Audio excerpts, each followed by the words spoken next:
本节目由 McDonald's APANext 赞助播出。My parents came to America hoping to pursue higher education. But when my grandfather got sick, they put those dreams on hold. Our financial struggles also limited my options. Fortunately, as an APIA McDonald's scholar, I was able to attend the school of my choice and will be the first in my family to graduate college. And now, my options feel unlimited. McDonald's 已通过 APIA Scholars 颁发将近400万元来支持学生。了解更多，请至 APANext.com。Welcome to the 2025 McDonald's Education Expo. This event is sponsored by McDonald's and also proudly organized by our long-term friend, World Journal, which have served this community for a long time. And to be very specific, it's sponsored by McDonald's APANext program. McDonald's has been supporting Asian Pacific Islander American students to pursue their educational ambition for more than 15 years, from workshops to mentorships and mental health initiatives, and to a change-maker content series. The APANext program continues to evolve, and just like the students they deserve. And to learn more, please visit APANext.com, spelled as APANEXT.com, or the McDonald's booth to understand the scholarship information. And let McDonald's help you achieve your academic dreams. So I figured I would start with some of the kind of common questions I get whenever I'm at a college fair or a high school. A lot of times people say, do I have to have like straight A's? Is that the only thing that matters? And academic performance is important. Schools want to know that you're going to do well at their institution. So they do look at your grades, but you don't necessarily have to be all straight A's. A lot of times people, what we look for is, did you take the most rigorous course available to you, and how well did you do? So did you take honors courses? Did you take AP courses? It's also a really great way to kind of figure out what you like and what you don't like. Colleges look for one type of person, and I would say that that is completely untrue. We're building a community of people, right? You think of a university as an institution, but really we look at it as a community of people where students are growing and learning and building community together. And so we're looking for people who are going to contribute to that community.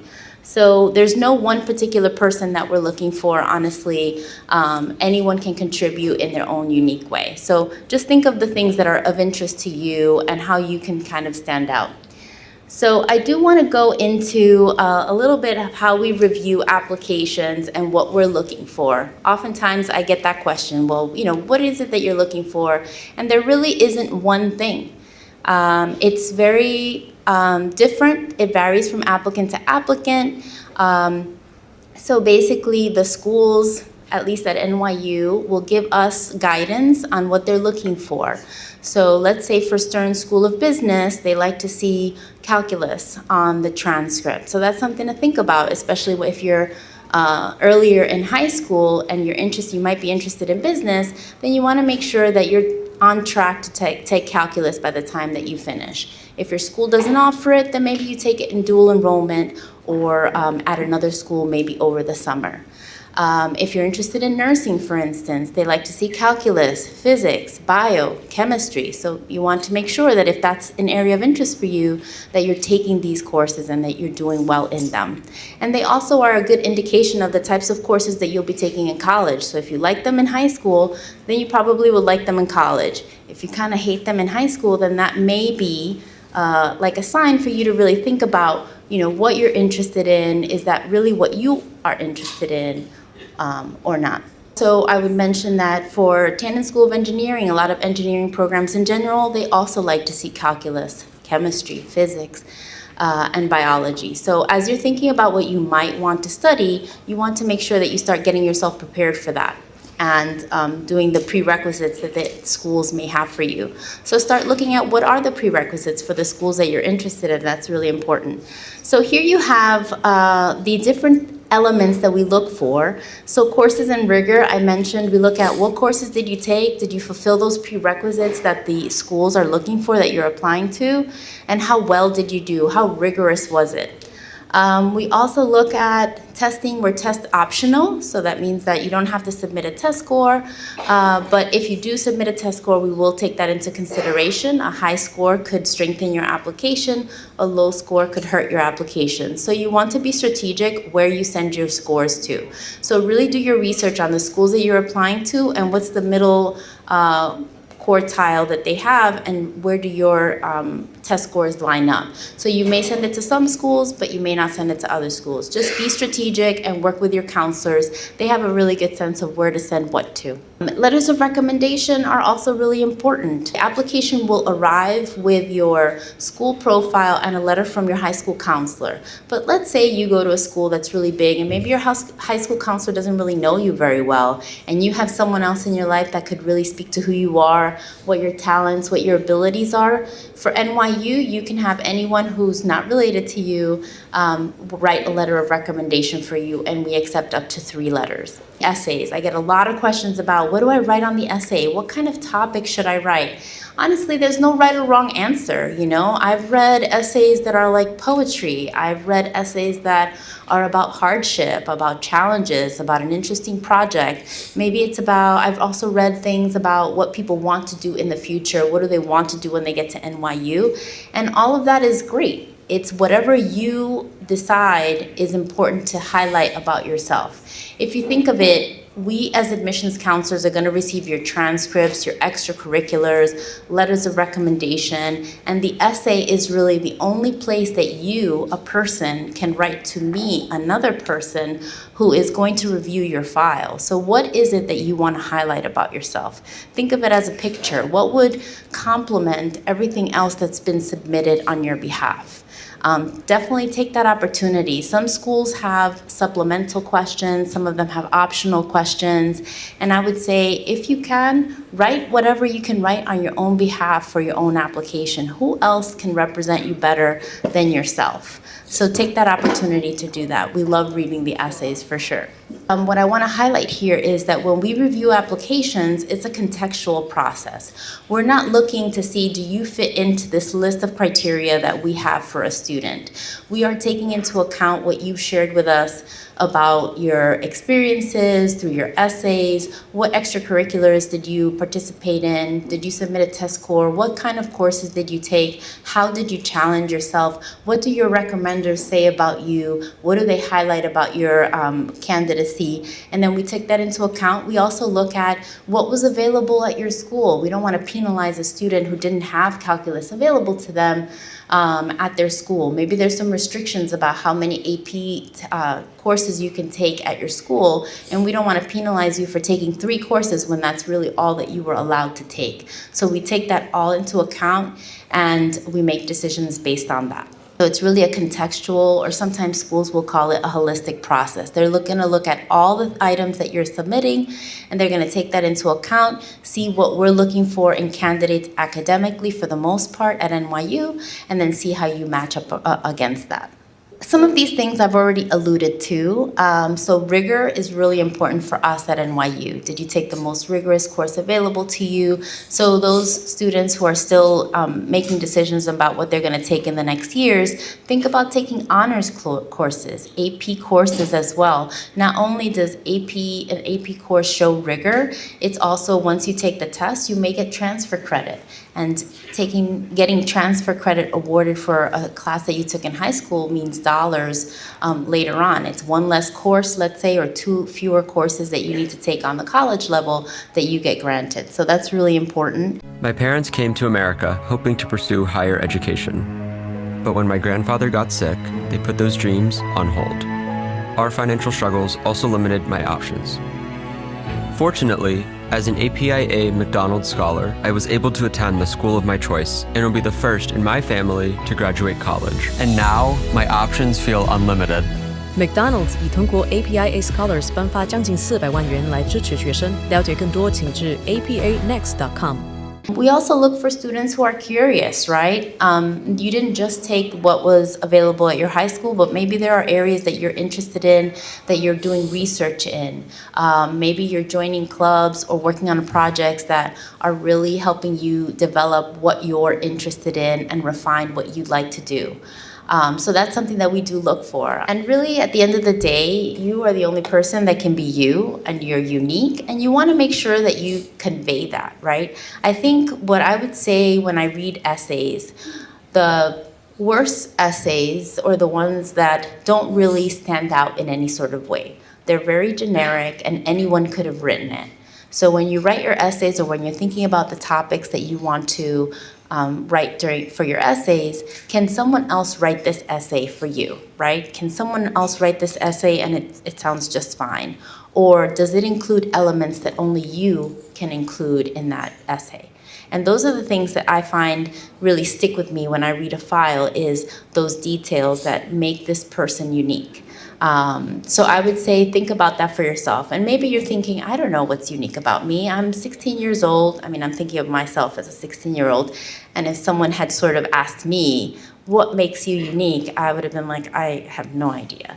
So maybe you talk to your friends, and maybe you talk to your counselor, and maybe you talk to your mentors, and maybe you talk to those people who are your fans, who think you're amazing, and maybe they can sort of like show you what are the things that make you unique and make you stand out. And I think that that's really a really wonderful place to start. Also, what are the kinds of things that you're doing? Are you making a difference in your community, in your school, in your family? What are the types of things that you're doing? I wrote here agency and impact because I feel like sometimes you can make an effort in something and may not necessarily have the impact that you want. Maybe because of the situation, maybe resources, maybe, you're still starting out, right, in life. And so maybe it's not just about like what difference you make, but it's about the effort that you make to make a difference, I think. So that's something that you could definitely show in your application. What are the different ways that you're doing that? Because as an institution, what we're thinking about is when you come to our school, what are the types of things that you're going to be doing? We're not looking for people that are just going to be studying all the time. That's important. They do that. But also, how are you going to contribute to our community? What are you going to start? What are you going to continue? What are you going to amplify? So you want to kind of demonstrate those things in your application so that we can see that and say this person can contribute to our community. And fit. A lot of times people think about, well, what's the school that I really want to go to? And I shared with you that, my dad was like, you got to have your target. And I had my target.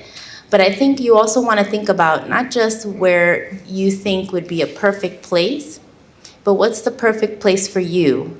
Socially, community-wise, financially, that's something to really think about. And academically, when you go, let's say you go visit a school, you want to look around at the students. What are they up to? What are they doing? How do they speak to each other? The big question that I get is, how can I stand out? There's so many people who work hard and take great classes. What can I do to stand out? And it's kind of hard to say, but I think it really starts with you. I think it's important to think about, as you're thinking about what classes you've taken, your extracurriculars, what connects all these things together? Is it an interest that you have? Is it a passion that you have? What is it about it? And be curious. What are you curious about?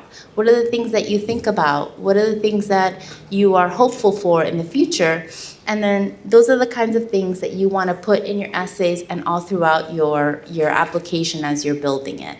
It could be that you're super interested in STEM and, those are the types of classes, those are the types of extracurriculars that you've done. That's great. That shows a real deep interest in something. You want to make sure that you kind of start out with you and what's interest to you, not necessarily what your parents or your family, but really what you think for yourself, because that's something that if you're doing something that you like, then you're going to do better and you're going to enjoy it while you're doing it. And I think that intersection of doing something that you like and that you're good at is the spot that you want to be in all the time. Your authentic and unique story is your strength. That's what's going to help you stand out. It's not something that ChatGPT can generate for you. Some photos with AI, but the real photos were better.